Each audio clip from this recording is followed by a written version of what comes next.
क्या हो अगर मानव शरीर सिर्फ एक जैविक मशीन न हो, बल्कि ब्रह्मांड का एक जीता जागता नक्शा हो? और क्या हो अगर हमारे मस्तिष्क की बनावट और हमारी चेतना का सीधा संबंध दूर आसमान में चमकते तारों और नक्षत्रों से हो? ये सवाल सुनने में तो किसी साइंस फिक्शन जैसे लगते हैं ना? पर आज हमारे पास जो स्रोत है वो इन्हीं सवालों की गहराई में उतरता है। बिल्कुल। आज हम एक बेहद दिलचस्प किताब सोलांश Orion code Trident and Sudarshan के कुछ हिस्सों पर चर्चा करेंगे। ये किताब मानव चेतना, हमारे प्राचीन प्रतीकों और पूरे ब्रह्मांड के बीच एक ऐसे गहरे संबंध का दावा करती है जो हमारी पारंपरिक समझ को एक तरह से चुनौती देता है। और आज हमारी पड़ताल का मकसद भी यही समझना है। मतलब ये किताब त्रिशूल और सुदर्शन चक्र को सिर्फ पौराणिक हथियार नहीं मानती, नहीं, बिल्कुल नहीं, का एक ब्लूप्रिंट मानती है। तो हम ये जानने की कोशिश करेंगे कि ये ब्लूप्रिंट कैसे काम करता है और इसमें 108 की संख्या का क्या रहस्य है, ओरियन नक्षत्र का क्या जुड़ाव है। आपने बहुत सही कहा। ये एक ऐसा सफर है जो बाहर ब्रह्मांड से शुरू होता है और खत्म हमारे ही भीतर होता है। वाह! और ये दृष्टिकोण पारंपरिक विज्ञान से काफी अलग है।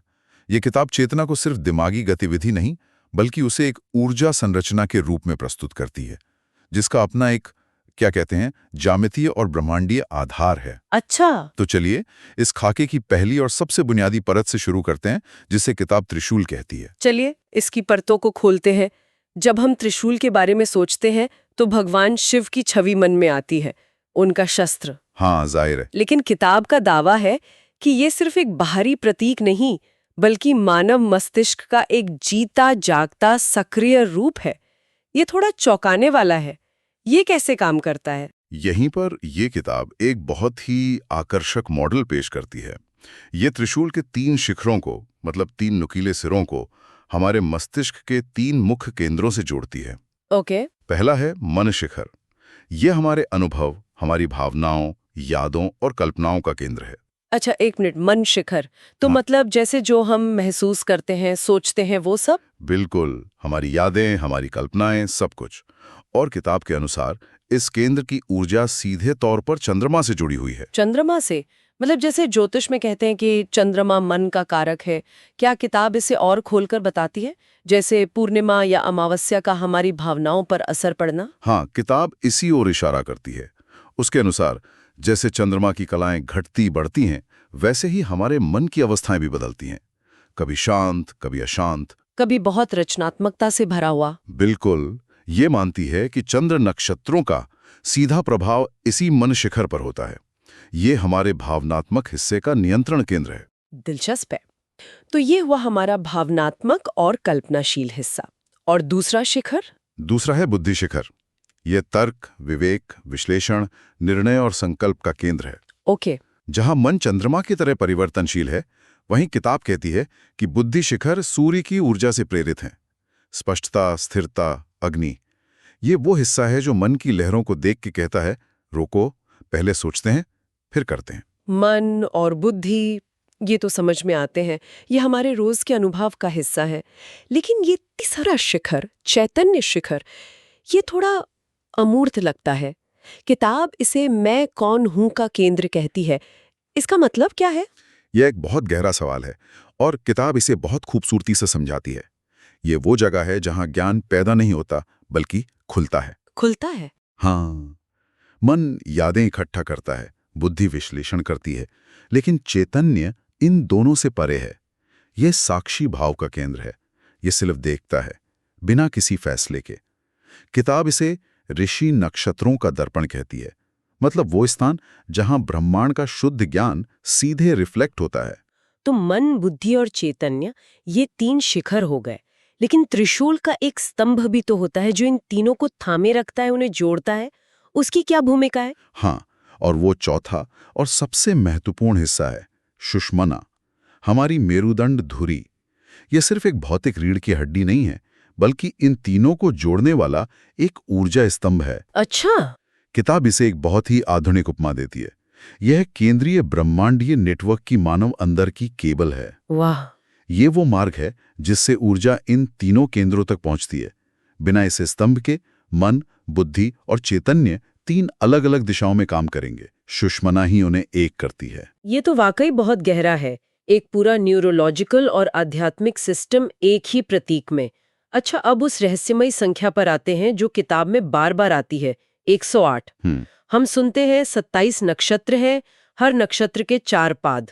गुणा करने पर 108 आता है, और योग में भी तो शरीर में 108 मर्म बिंदु बताए गए हैं।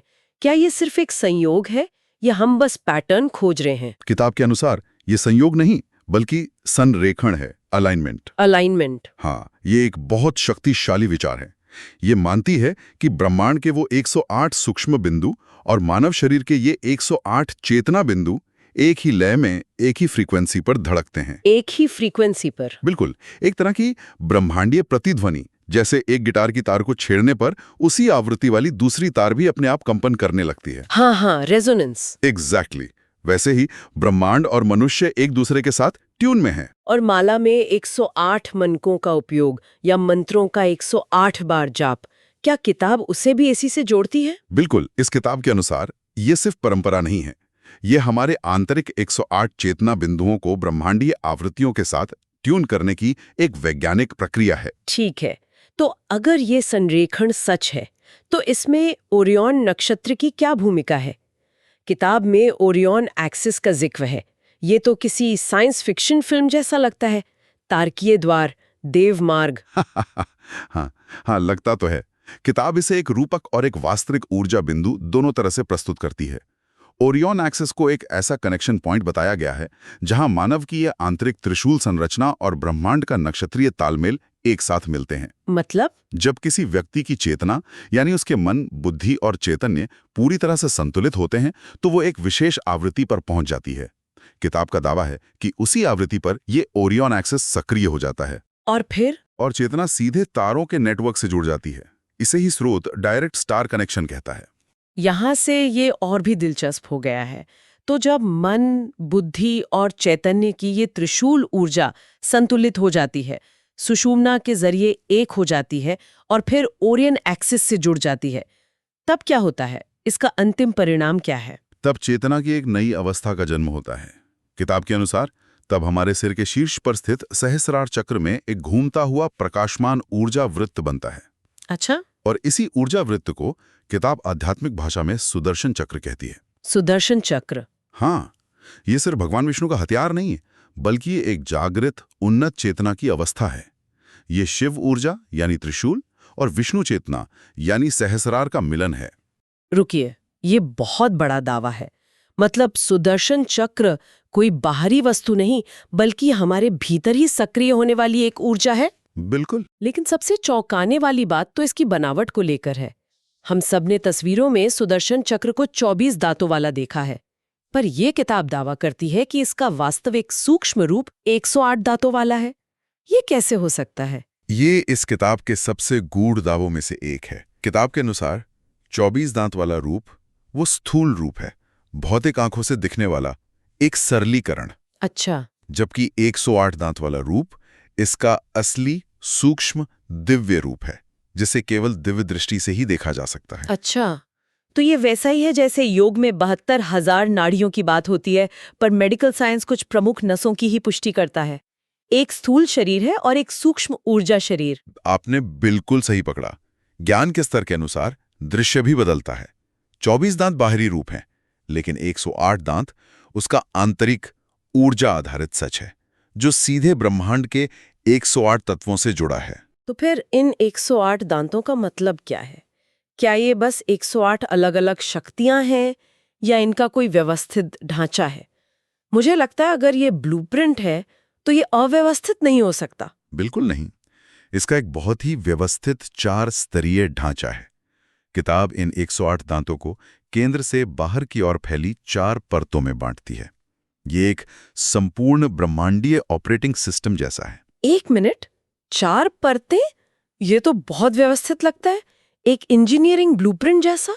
चलिए पहली परत से शुरू करते हैं। पहली परत, जिसमें 1 से 27 दांत हैं, वो सृष्टि तत्व की है।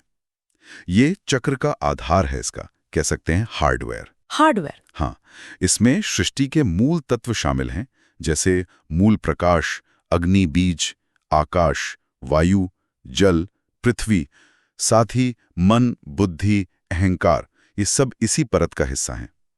ये वो परत है जिससे ये पूरा ब्रह्मांड और हमारा शरीर बना है। समझी। तो ये चक्र का मदरबोर्ड है जिस पे बाकी सब कुछ बनाया गया है। बहुत तार्किक है। दूसरी परत क्या है? दूसरी परत 28 से 54 तक चेतना ऊर्जा की है। अगर पहली परत हार्डवेयर थी तो ये चक्र का सॉफ्टवेयर या जीवन शक्ति है। अच्छा। इसमें आत्मबोध, संकल्प शक्ति, करुणा, आनंद, शांति और त्रिदेवों की संयुक्त चेतना जैसी अमूर्त शक्तियां हैं। यह वो ऊर्जा है जो सृष्टि के हार्डवेयर को चलाती है। सृष्टि का आधार और फिर उसे चलाने वाली चेतना, हार्डवेयर और सॉफ्टवेयर। इसके बाद तीसरी परत 55 से 81 तक काल चक्र की है। ये चक्र की गति या प्रोसेसिंग स्पीड है। Processing speed. हाँ, इसमें समय की सबसे छोटी इकाई क्षण से लेकर युग, कल्प, महाकल्प तक सब कुछ शामिल है।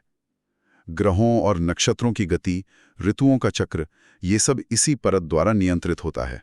ठीक है, मैं इस ब्लूप्रिंट को समझ पा रही हूँ। हार्डवेयर सृष्टि, सॉफ्टवेयर चेतना और क्लॉक स्पीड काल, ये एक पूरा सिस्टम है। तो फिर आखिरी चौथी परत। चौथी और सबसे बाहरी परत 82 से 108 तक संरक्षण शक्ति की है। ये चक्र का कवच या सुरक्षा प्रणाली है। सुरक्षा प्रणाली। इसमें बाधानाशक, अज्ञाननाशक, रोग निवारक शक्तियां हैं। और इस परत का अंत यानी 108वीं शक्ति सबसे महत्वपूर्ण है, मोक्ष द्वार उद्घाटन। ये वो अंतिम शक्ति है जो चेतना को जन्म मृत्यु के चक्र से मुक्त करती है। कमाल है। तो संक्षेप में ये सुदर्शन चक्र सिर्फ एक हथियार नहीं, बल्कि सृष्टि, चेतना, काल और रक्षा का एक संपूर्ण ब्रह्मांडीय चक्र है। एक self sustaining, self protecting cosmic operating system जो हमारे भीतर है। बिल्कुल, यह विचार ही अपने आप में बहुत शक्तिशाली है और यह सब वापस 108 की संख्या से जुड़ जाता है। किताब एक बहुत ही हैरान करने वाला खगोलीय तथ्य भी बताती है। हाँ, वह उदाहरण मुझे बहुत आकर्षक लगा कि सूर्य की पृथ्वी से दूरी उसके व्यास का लगभग 108 गुना है और चंद्रमा की पृथ्वी से दूरी भी उसके अपने व्यास का लगभग 108 गुना है। ये कैसे संभव है? यह एक खगोलीय तथ्य है और यह इस विचार को बहुत बल देता है कि 108 केवल एक आध्यात्मिक संख्या नहीं, बल्कि एक ब्रह्मांडीय अनुपात है, एक कॉस्मिक कांस्टेंट। एक कॉस्मिक कांस्टेंट। हाँ, जो सृष्टि के हर स्तर पर मौजूद है, बाहर ग्रहों की व्यवस्था में भी और भीतर हमारी ऊर्जा नाड़ियों की व्यवस्था में भी। किताब के अनुसार सुदर्शन चक्र इसी ब्रह्मांडीय अनुपात, इसी सही ट्यूनिंग का अंतिम प्रतीक है। तो आज की इस गहरी चर्चा का सार ये है कि सोलांश ओरियन कोड के अनुसार त्रिशूल हमारे मस्तिष्क और चेतना का आंतरिक ढांचा है, और जब ये ढांचा संतुलित होता है तो सुदर्शन चक्र हमारी जागृत चेतना का घूमता हुआ ब्रह्मांड से जुड़ा हुआ स्वरूप बन जाता है। एकदम सही। ये सिर्फ बाहरी प्रतीक नहीं, बल्कि मानव क्षमता के आंतरिक नक्शे हैं। यह किताब हमें एक तरह से ये याद दिलाती है कि ब्रह्मांड को समझने की सबसे बड़ी दूरबीन शायद बाहर नहीं, बल्कि हमारे अपने भीतर ही छिपी है। हमें बस उसे इस्तेमाल करना सीखना है। और ये उस अंतिम गूढ़ कथा से जोड़ता है जो किताब के अंत में एक संकेत की तरह दी गई है। वो बहुत सुंदर है। हाँ, वो कथा कहती है कि सृष्टि ने हर मनुष्य को जन्म के समय उसके भीतर के एक अदृश्य द्वार की एक चाबी दी थी। उस चाबी पर 4 निशान थे: मन, बुद्धि, चैतन्य और सुषुम्ना। ज्यादातर लोग पूरी जिंदगी उस चाबी को या तो देखते नहीं या बस उसके एक ही निशान का इस्तेमाल करते रहते हैं।